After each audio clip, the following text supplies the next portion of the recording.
We can. This is right and just. So I'm gonna do a little clap, Clap. just in case. It should be the same, but.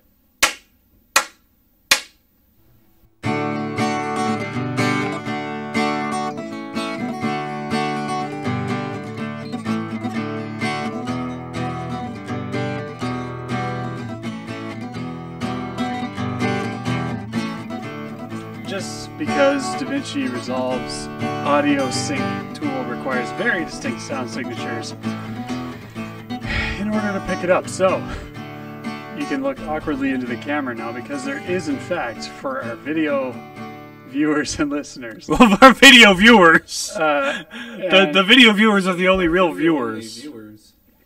That would be the trick. We just published, We just published the video, so you have to listen to the audio. It's for the full experience, log into youtube.com. Everybody on YouTube is like, why is there no sound? It's like, you don't understand. You have to open Spotify. Click the link in the description. Listen to the Spotify. Give like- us watch time on both platforms. It's like when you get those read-along tapes from the library for Yeah. those picture books back in the day. That was, it's like that, but in podcast form.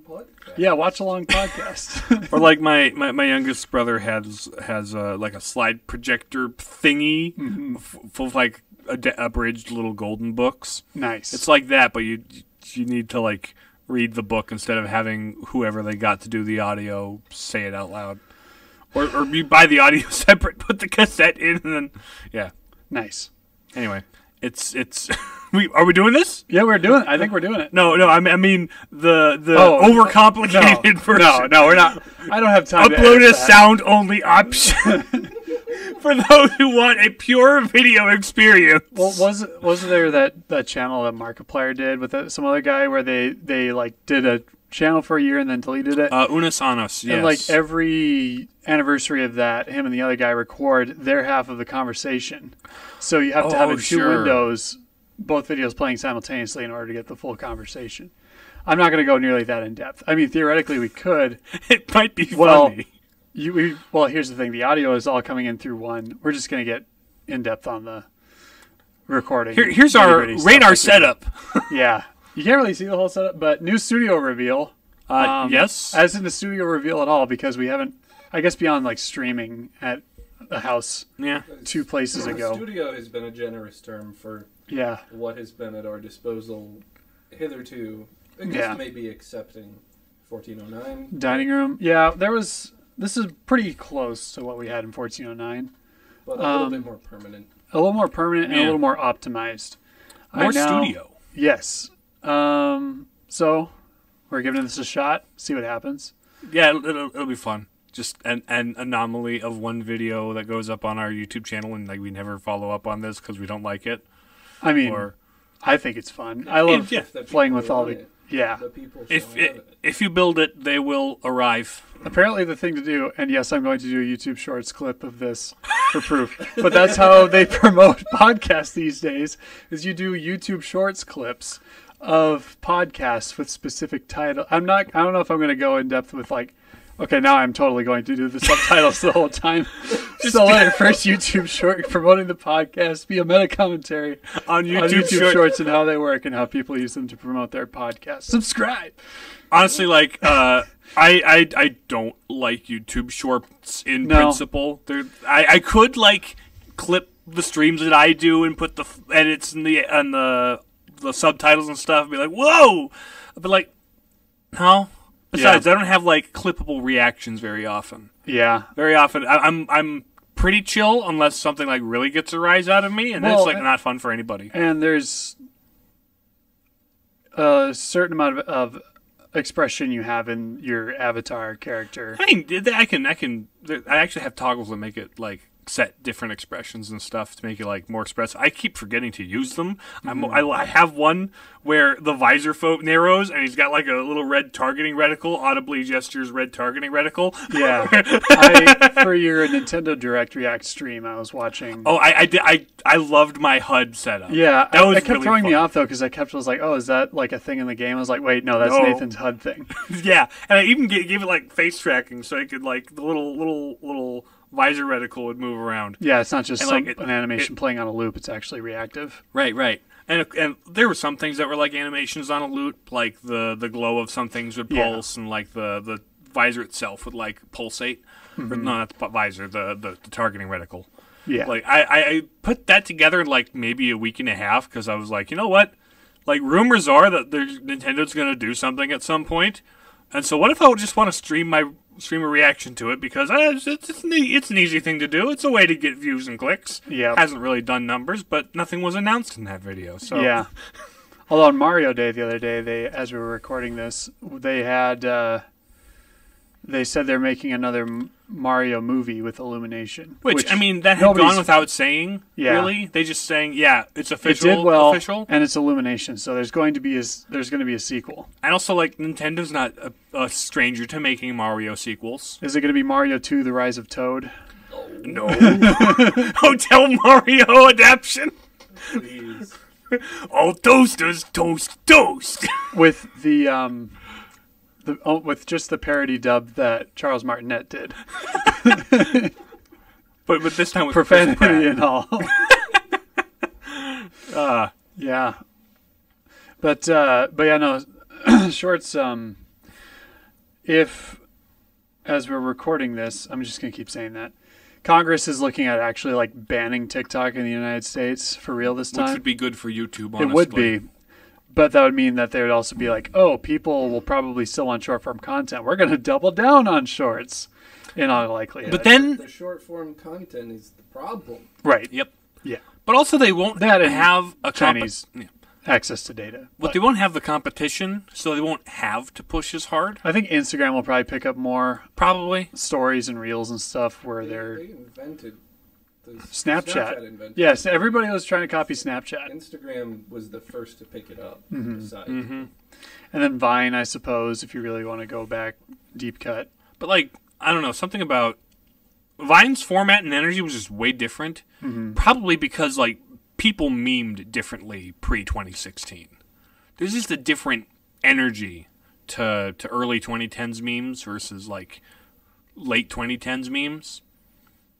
And I think free Shavakadu versus whatever the heck a dance people are doing these days.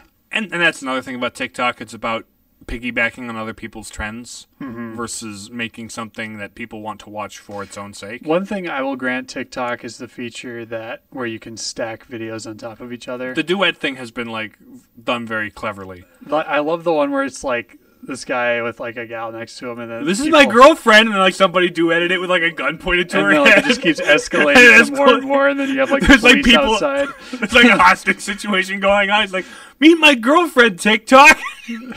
And she's like in the original, she looks kind of uncomfortable, like she doesn't want to be there. Yep. And that's a feature they stole from Musical.ly in the first place. Yep. Yeah. Yep. Well, they bought Musical.ly, so I guess that's okay. What was it's less of a stealing and more of a metamorphosis. What was the app where like it would be like a song or a music like snippet that you would lip sync? Musical.ly? Was that what it was? Yeah. Okay.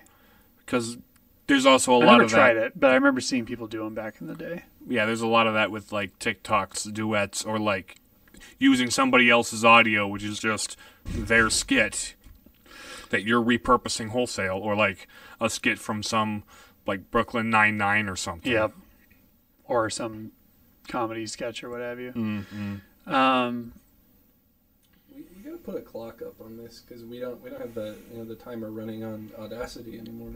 That's true. I mean, I can see the timer, but I suppose you guys can't really. No one's ever known you to keep the podcast. You're not usually the one like, okay, wrap it up. There's probably some way of putting like a time or like a lifetime, or maybe I would just have to put a timer on one of these screens. See, shock of shocks, I have 7 monitors hooked up, and I actually have a practical use for most of them. This is what I dreamed of ever since I bought these monitors. You should have like the clock app on Windows and full screen that sucker on the top left monitor on the quad mount. Or you get one of those speedrun clocks where it's like you have the splits for like the banter and the. Then you wouldn't even need to go back and add listen to it for timestamps. There you go. When it hits 10 minutes, the podcast. When it hits 10 minutes, I'm gonna hit the timer. What hits 10 minutes? The current recording. Oh, when the current recording. Gestures at Audibly bottom left monitor on the quad now. They're only 2 seconds off, which will make my editing life a little easier. So, see, I love how like every little project we've done has like led to what we're doing now. It's all coming together. Okay, clock is running. The clock is ticking, boys. So in your brain, just think add an extra like 10 minutes to what we've been doing. So neat. But yeah, what have we been up to since last time we recorded? Like, when was the last time we recorded? It hasn't been as long as previous dry spot. Well, we haven't recorded. Was it before Lent? It was before we moved into this building. Well, yeah. So we only moved in like a week and a half ago. Yeah.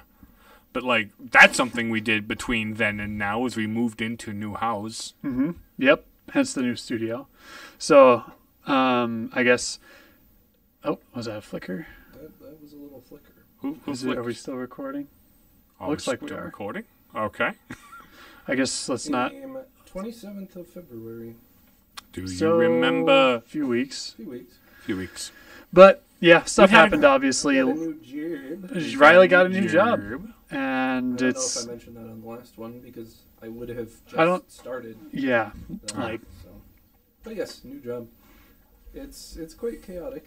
You know, as new jobs are. And I'm learning the system. And we had a demo my first week. How long's the company been around? As such, about 2 years. Okay. It's kind so of pretty new. Morphing together of two other smaller companies. There was an electronics manufacturer in Richardton, North Dakota called Amber Waves. And they did all the boards, the manufacturing that we use, and Signum does more of the firmware and software. Yep. Which was at that point QBD Electronics. So the companies merged and voila, we're here. They shall merge as one and spread their life force through the universe. I'm trying to get Nathan hired there too. Yeah, I Did you fill out that? It was less of an application, more of a get your resume reformatted and cover letter via email. Nope. Don't even need a cover letter. And I'm working on reformatting it into something more similar to what Reilly recommended because it's different. If I'm not mistaken, podcasts on Twitter/X are a thing, aren't they? You can stream on Twitter. Okay. Probably podcasts. You can probably do anything on any of them. It's just who listens to right? Yeah, I've never once thought of listening to a podcast. Let's on X. It's going to be about the fourth thing down the line in terms of priorities. Yeah, I'm going to listen to a podcast today. Yep. Let's hop on to Twitter. Yep. The thing, well known for staying in one spot. Staying in one spot for longer than 0.5 seconds. I'm going to listen to a podcast. Let's go to Vimeo. Yeah. I mean, you could. You could. But who does it? Who uses that website? Yeah, not... Maybe your mom does? No. No? Okay. But if we recorded there, or if we uploaded there, maybe... Become a Vimeo exclusive. Vimeo exclusive content? We would call it, episode number, title... Vimeo. The Vimeo cut. Vimeo cut. Rip Stitcher. We do a special eulogy for Stitcher. You served us. I hardly knew you because nobody listened except for my mom. You're not SoundCloud, and now you never will be. Well, there will be a video versions of the bumpers in good time. Or in a long time, we don't know. But it is not this day? It is not this day. However, we are doing we're the Palladium Papists. I'm James. I'm Nathan. And I'm Reilly. Today we're doing an episode of Gregarious Games on Jedi Fallen Order. You almost said it, didn't I know. You? At some point, was it John? Somebody started calling it Jedi Falling Over, and now that's and what of course, we call the title of the episode is going to be Jedi Falling Over. Oh, of course, yeah. But yeah, the Respawn, it's Respawn, right? Yes. Yeah, their game, Jedi Fallen Order. Yeah, because all the way through playing the second one, I just called it Jedi I Survived Falling Over. And then I had to think what is the actual name of the game? Oh, Jedi Survivor, right? Yeah. So Reilly recently, Nathan and I both played it. couple years ago. Closer to when it came out. I bought it on sale like maybe 6 months to a year after it came out and played through it. Nathan played through it, and then Reilly just finished it up. I played through the second half of it-ish. Yeah. Oh, yeah. Because I started it shortly before the Propadutic year. Oh, yeah. And promptly jettisoned it from my mind as I didn't touch, a video game for 9 months. So, I guess we can sort of try to piece all the bits together. In the recap. It shouldn't be too hard to summarize. So, you have... Well, you play as a Jedi. There's Jedi. So there's Order this young 66 scrapper survivor. on the planet Braca named Cal Kestis, who's going about his business tearing apart old Venator-class star cruisers that formerly used by the Republic. Now the Republic is no more. It is the Galactic Empire. And as it turns out, Cal is a Jedi in hiding. One day the Inquisitors, basically the former Jedi Force users, turned to be to round up Jedi and stuff after the Great Purge. In Episode 3, they're being sent around the galaxy to find Force wielders / Jedi and stamp them out under the leadership of Darth Vader. So when Inquisitor shows up and is like, all right, we know there's a Jedi here. Let's start killing people until he decides he wants to save somebody. Yep. And Cal's good friend pretends to be a Jedi. They kill him and like, nope, we don't believe you.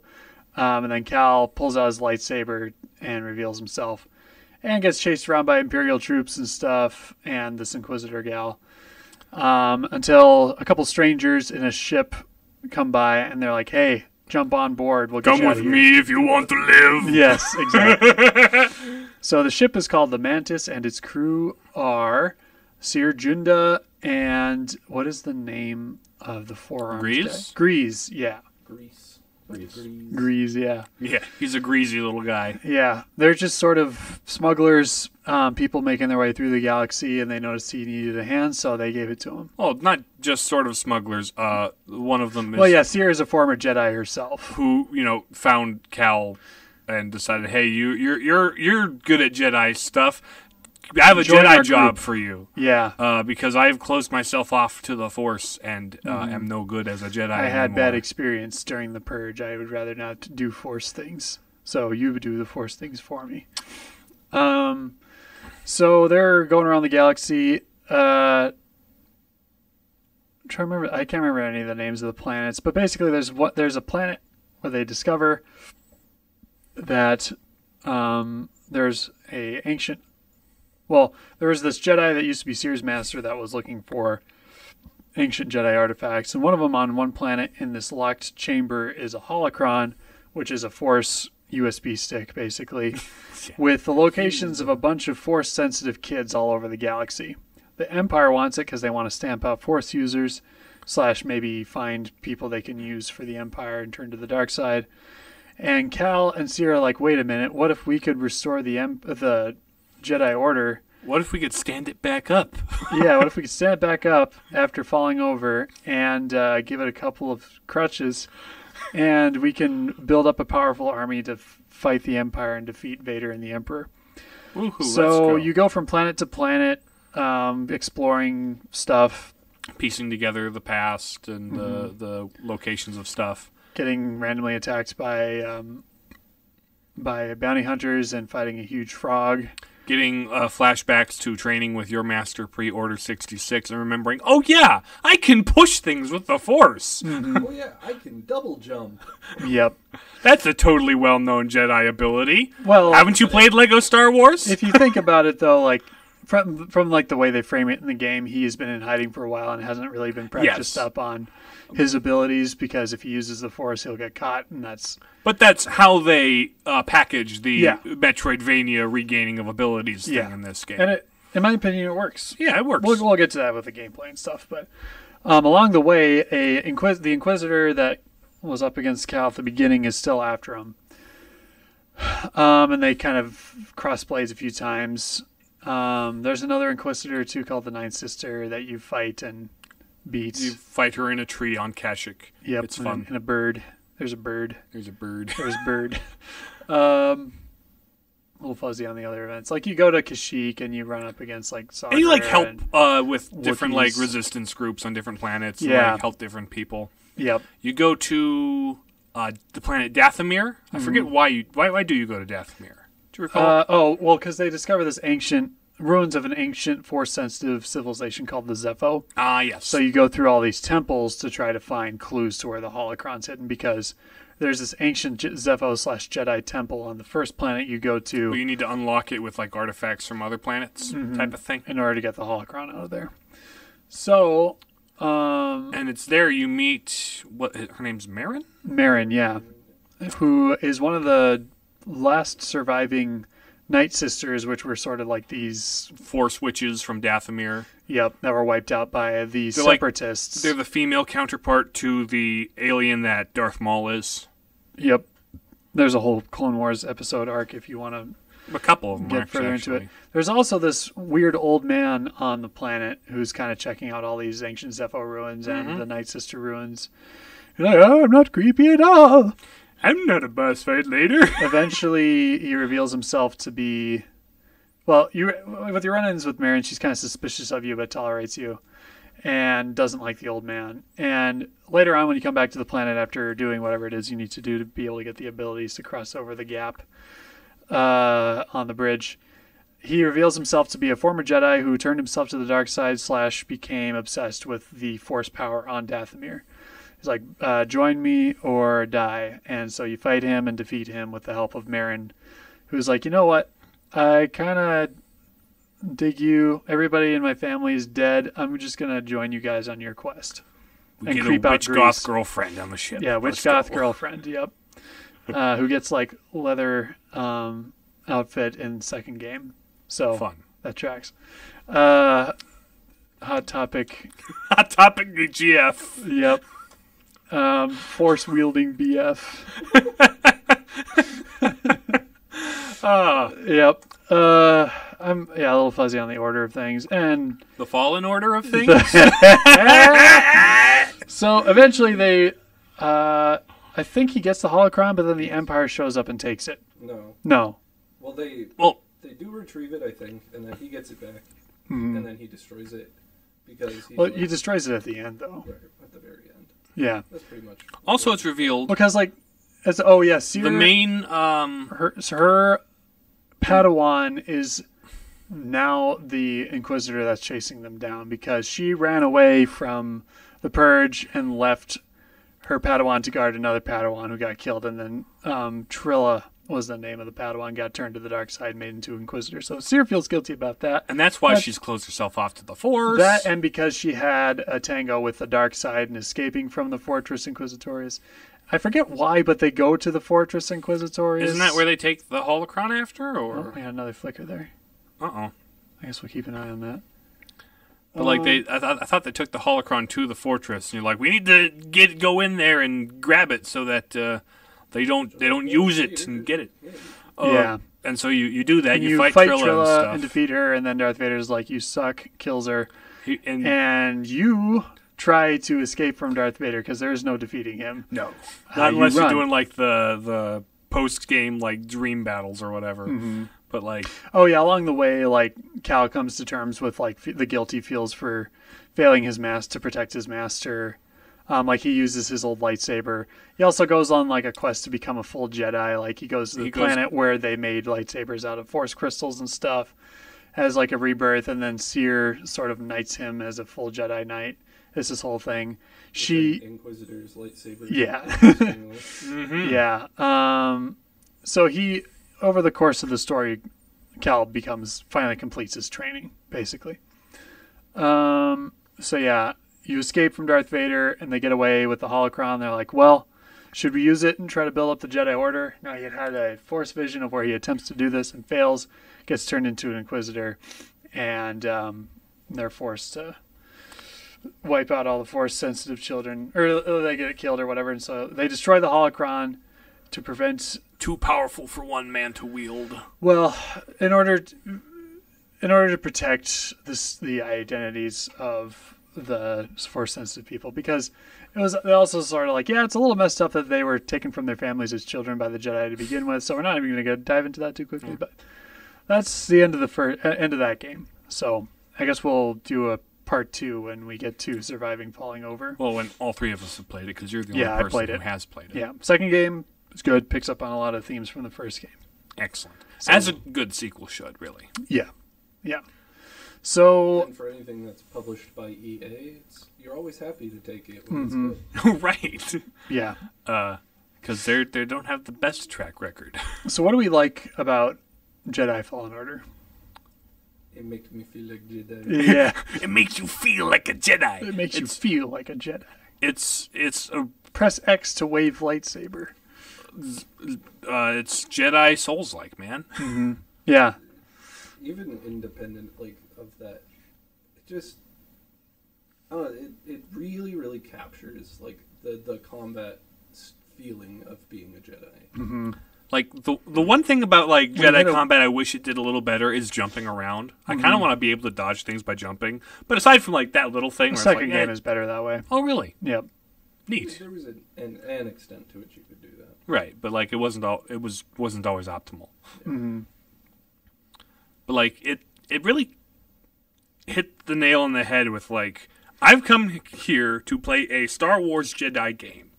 Give me the ability to do the Star Wars Jedi things, all of the iconic abilities and a couple others.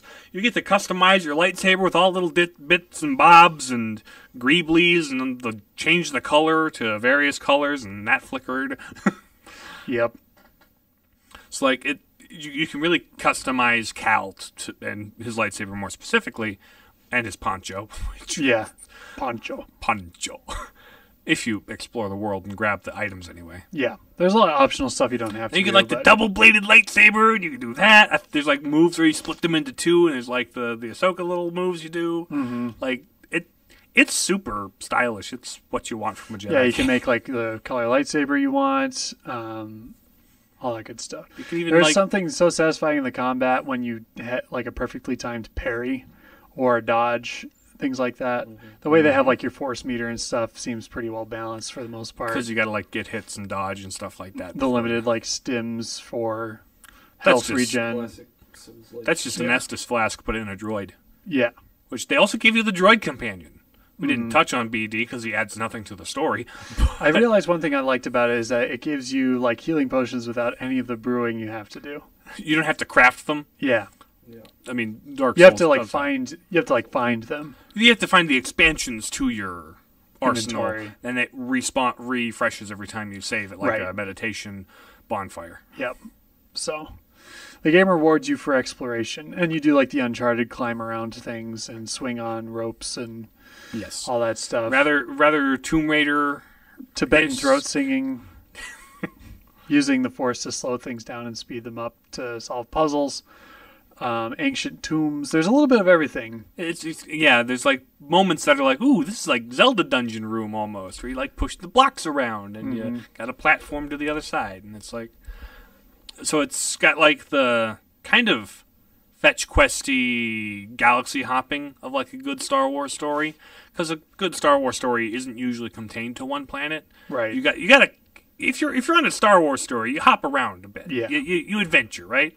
And so it takes you to new places, some familiar places. If you watch the Clone Wars and of course Chewbacca. Chewbacca's there. The guy from not Chewbacca. Tarful. Yeah. I don't think Chewbacca is there. At this point in the timeline, he would be hanging out with Han. Yeah, that's right. But Tarful's there because that's a character that was named in Episode 3. Mm-hmm. I can't tell if that's just the source projector doing that or the actual feed, but we should be able to work around it. There isn't a whole lot we can do about it anyway. No, at this point. Not with how we're set up. It just feels like the music is just so classic Star Wars. It's the one time where the orchestral score kind of adds to it. And it has a very John Williams-y instrumentation. Yeah, it's not composed by him, but they did a really good job of mimicking the style without being completely copycatting. Yeah. A lot of it's the instrument choice. It's very much in the those spirit French horns and the little woodwinds of It it hits the right points for sure.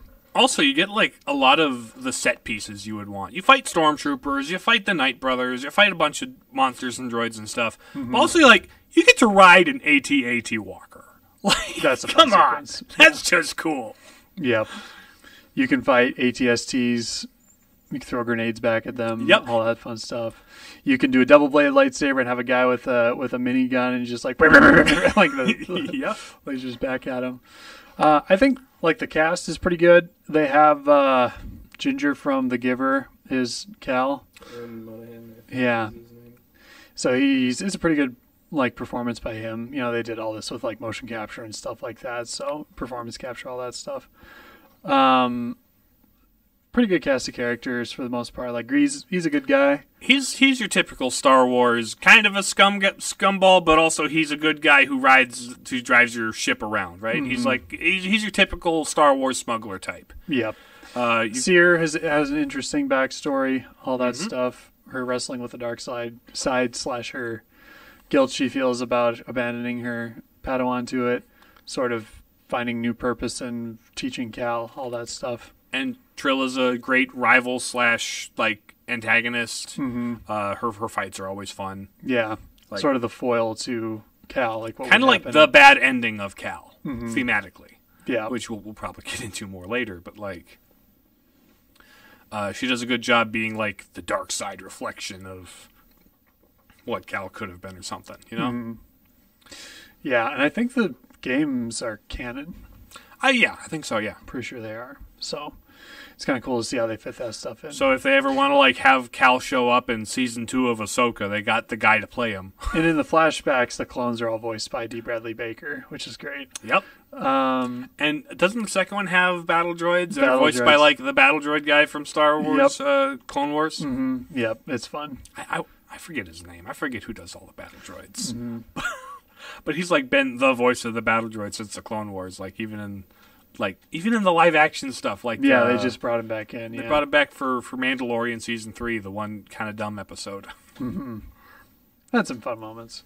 Well, mostly the battle droid stuff, but yeah. So there's just a lot of good stuff. So like, as a video game adaptation, right? As an adaptation, you kind of want to capture the spirit of what was great about the original. Mm-hmm. And this does that. It doesn't like tell the story of any particular movie. An adaptation or adaptation, or because it's like its own thing in the universe. It's its own thing in the universe, but it adapts the universe to a video game. Sure, but that's distinct from your typical adaptation, which is like the same, like a story told in a different medium.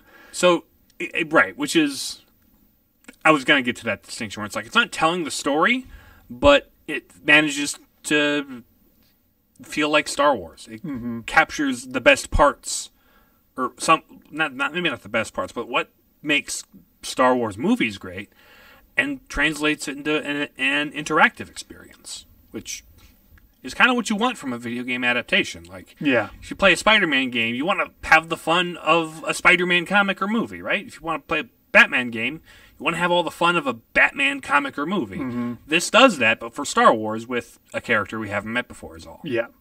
If you don't want an interactive game, just play like Heavy Rain or one of like all those QuickTime event games that are technically interactive, but it's just glorified pressing the forward on your remote.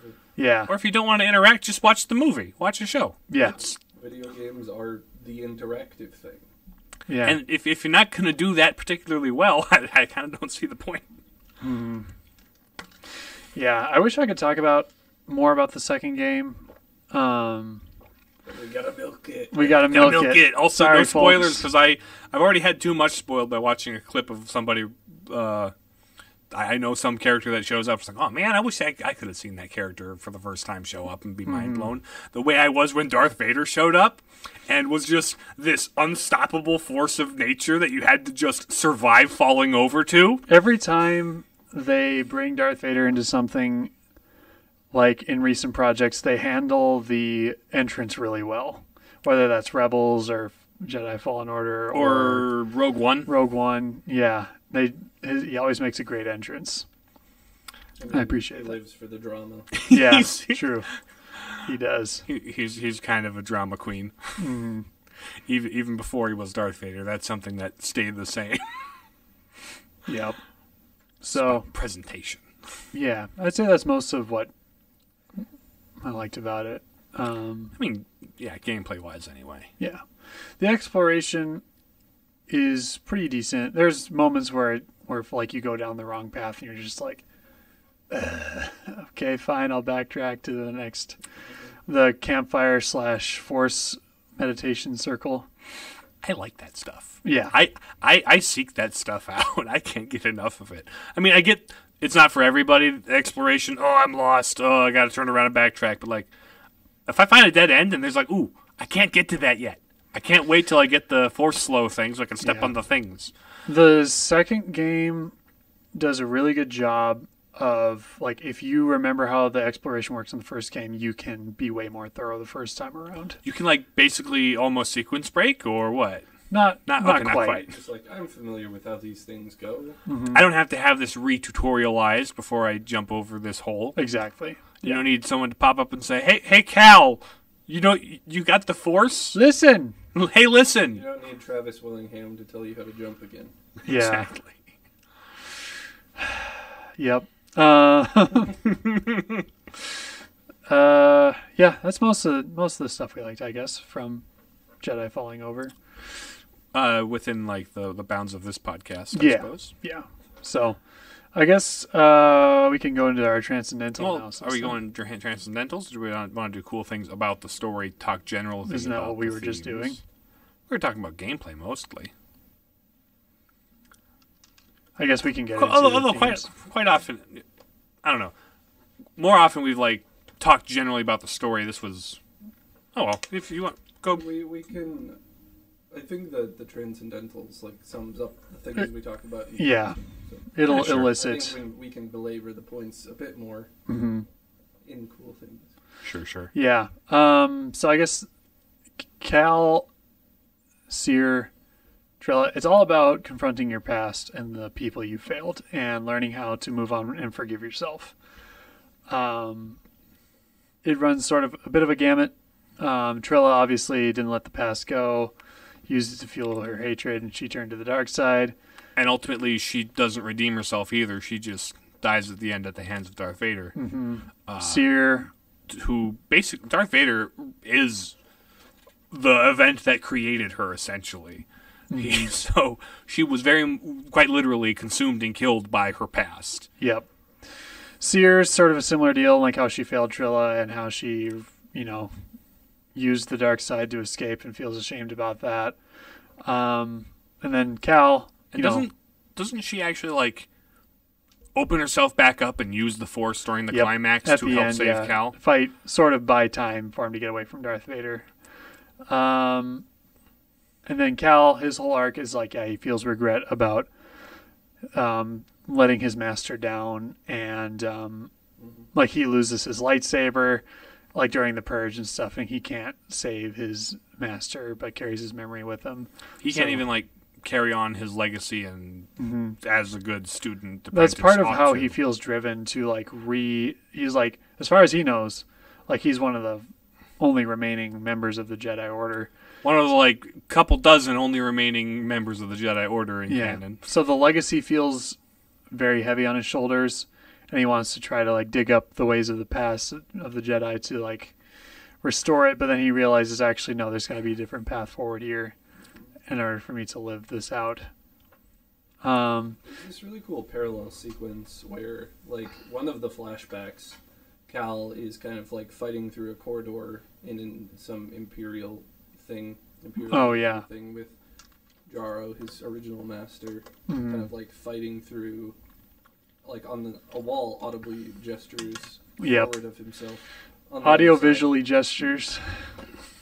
And like the Jaro's fighting back and buying him time to get out, and that kind of being the initial point of regret. And you have a similar sequence in the climax with Seer on the other side of a similar construct. So kind of giving him the redemption, the chance at seeing this through done right. Yeah. Where one he feels regret at the loss, the other he accepts the sacrifice for his own sake and kind of just trusts that Seer's going to get out. Mm-hmm. And doesn't she have the Inquisitor lightsaber during that? Mm-hmm. Too, so. Yeah, I think she stole Trilla's. Yeah. Or the Ninth Sisters, I forget which. Oh yeah, and then BD1's a little buddy. Yeah, he's a little buddy.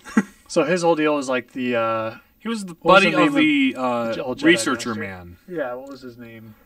I'm blanking on this. Jamie, pull it up.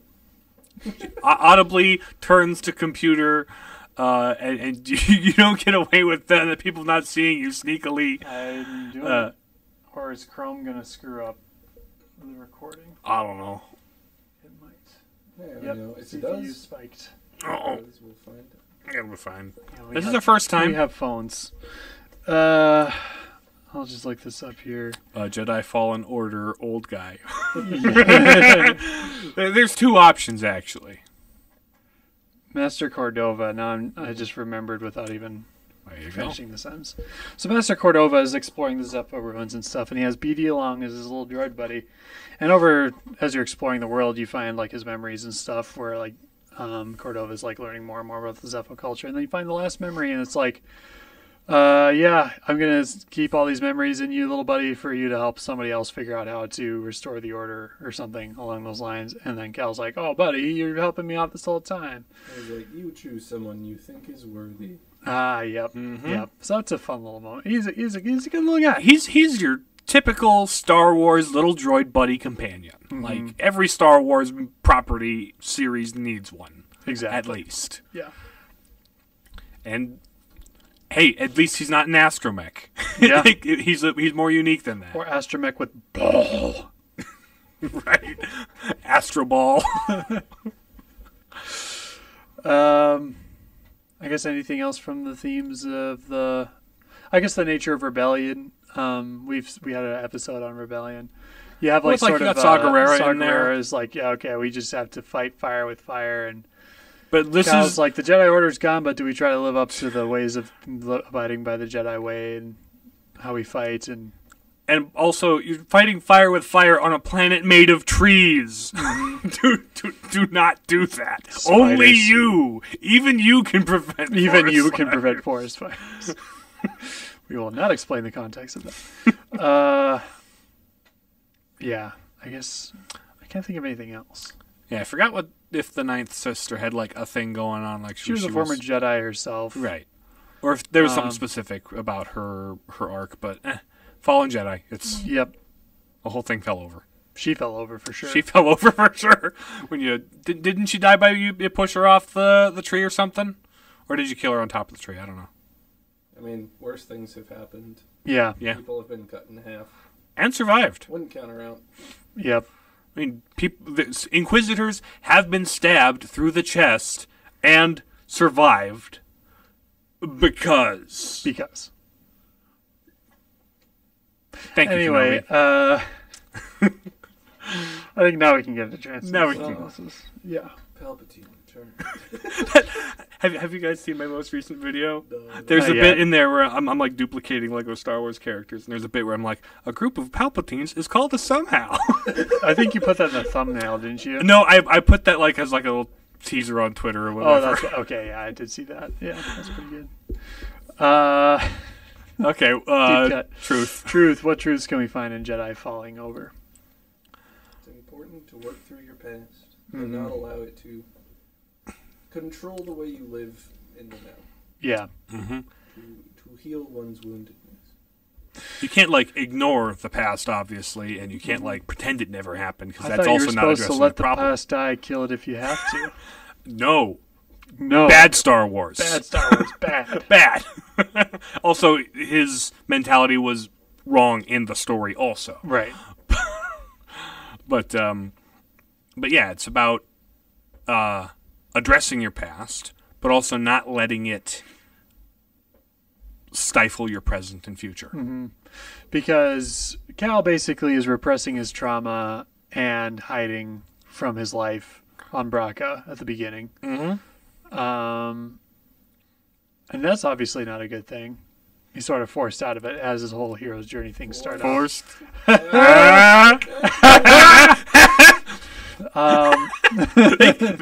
They get those reactions now. Yeah, they do if they watch on YouTube. Anyway, Audibly looks pointedly at the camera.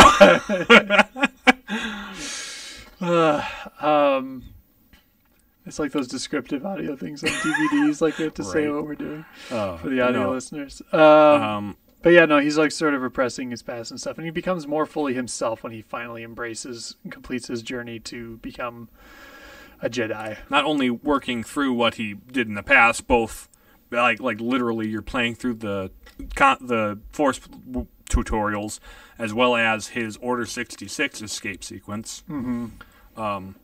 But like also, yeah, he's working through that past to accept that part of himself and become more complete. More whole. He even finishes his master's broken lightsaber in a symbolic fashion. Well, like his seer gives him a piece of her lightsaber to complete it. So symbolizing how she, took up the job where he left off almost. Yeah, exactly. So that was kind of cool. Then of course you got Seer, who's completely closing herself off from the past or from the Force, right? She's letting her past like scare her into never committing to the Force or an apprentice. Yep. Because what if the failure repeats itself? Because, that's a failure.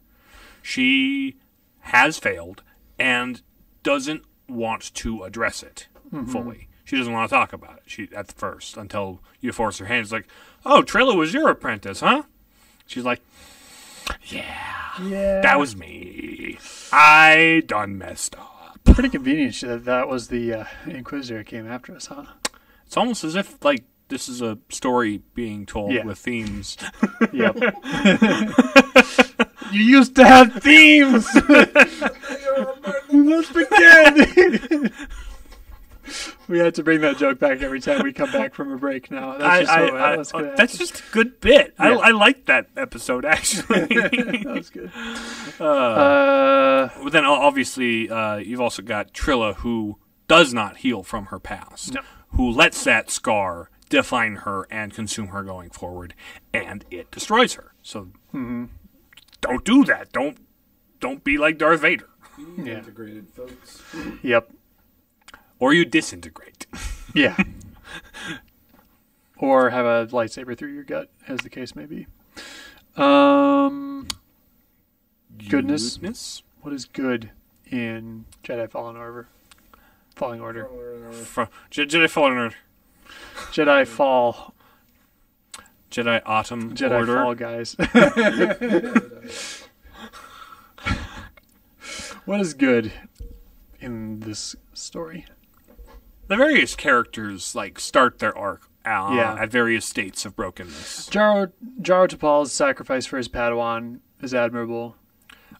Cal's friend back on Braca, his sacrifice is admirable and just out of he earlier in the tutorial section, he uses the Force to save him in a very not OSHA safe accident at work and brings the Empire down on him. Mm-hmm. But out of thankfulness for that, he gives himself up and that's Cal's chance to escape. Yeah. And I think there's something noble in him choosing, instead of to kind of redeem himself in the Order, to allow the Force sensitive people on the holocron to live their lives. And I guess in not forcing them into a life of battle against the dark side. Yep. As he is in himself. Mm-hmm. I think he comes to the right decision there. Seer also comes around in her own way. Even Marin starts out very hardened by her past experiences with the Jedi and the Empire and stuff. And eventually comes to trust Cal and his crew. They connect over both of them having lost family to Darksiders, I guess. And now there's a connection. They come to trust each other, and she helps out in the boss fight, and it's a whole thing. Even Grease goes through a little bit of a arc from being like a curmudgeon with like a dodgy past to being slightly less of a curmudgeon who is more honest with people and kind of creeped out by Marion. Well, who isn't? Yeah. Like if you're not a little creeped out, it's not a good goth GF. Yeah. If you don't look over your shoulder in a Hot Topic, is it even?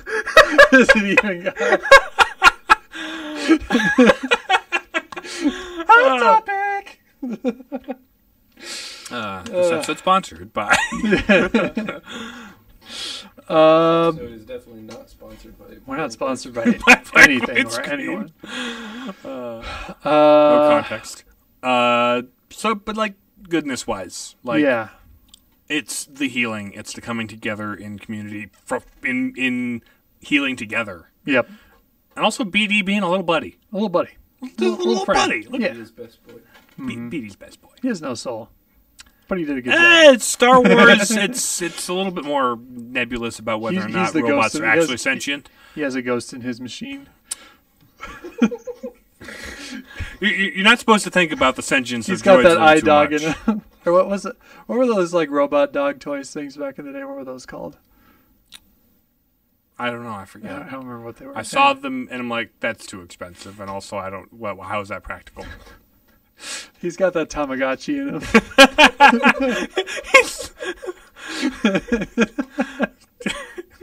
So what? He shits on the floor or what? And you got... He gets sorely neglected for 15 years. I mean, he did. He did. Wait, is that the backstory of Tamagotchis? Like you choose, like they choose you as worthy, only to be let BD down. is very Tamagotchi coded. Yeah.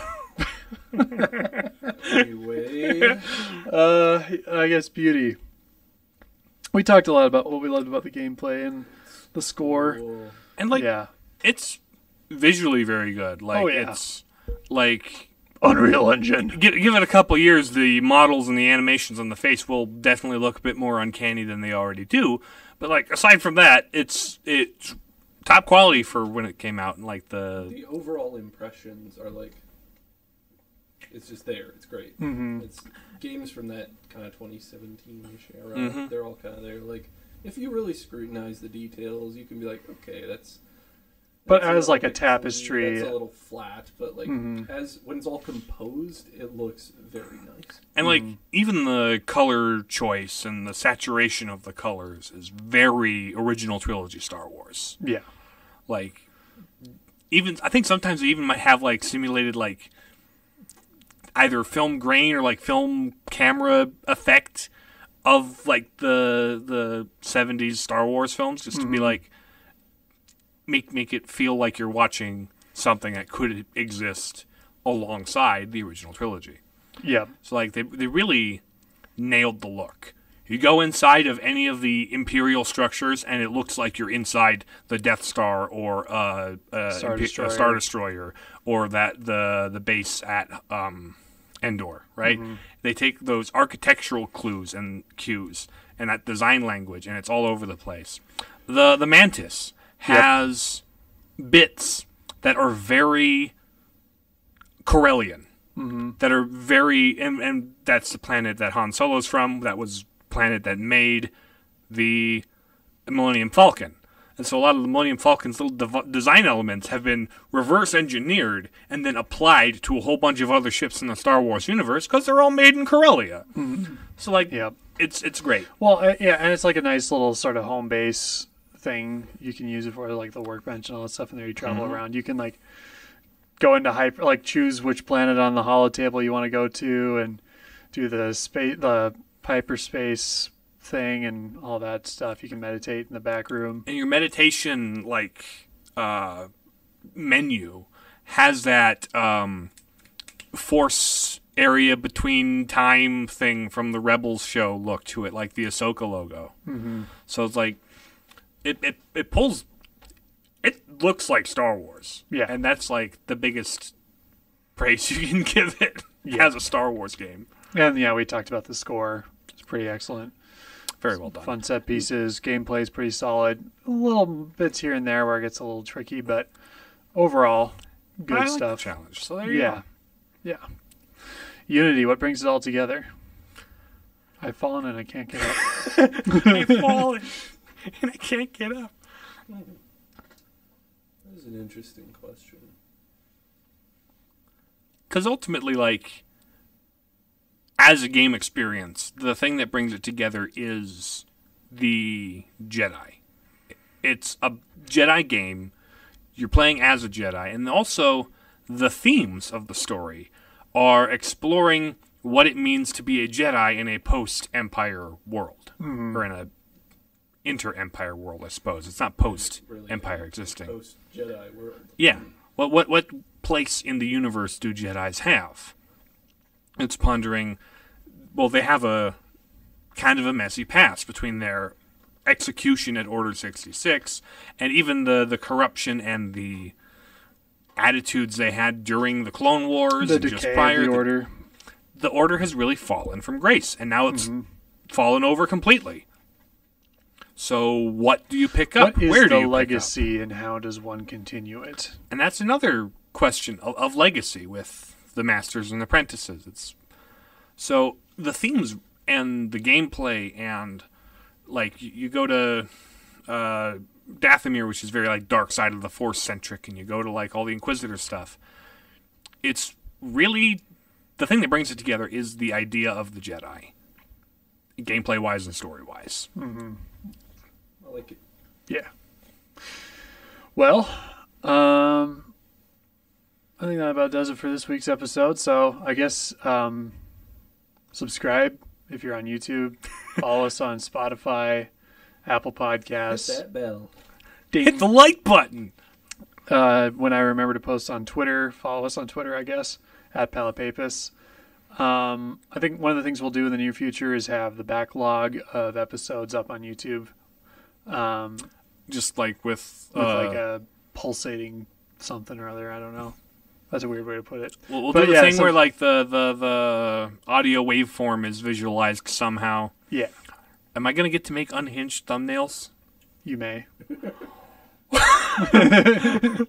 Like, I don't know if that would be good for the podcast itself. We want to kind of keep it clean and professional-like-ish, the way we have our things set I may up. keep the thumbnails the way we've been doing them. Yeah, but yeah, we're on Spotify. We're on YouTube now. As of Faces on it now. yeah, we do. this is what we look like. do the reaction face. Actually, apparently, closed mouths do better now, according to Mr. Beast. Audibly close his mouth. Audibly closed his mouth. You can audibly tell he's closing his mouth because no audio is coming out. Yeah. So unclear cadence, but subscribe, follow us on YouTube. We'll be back again with some more stuff in the near future. At some point. Yeah. So later. Bye.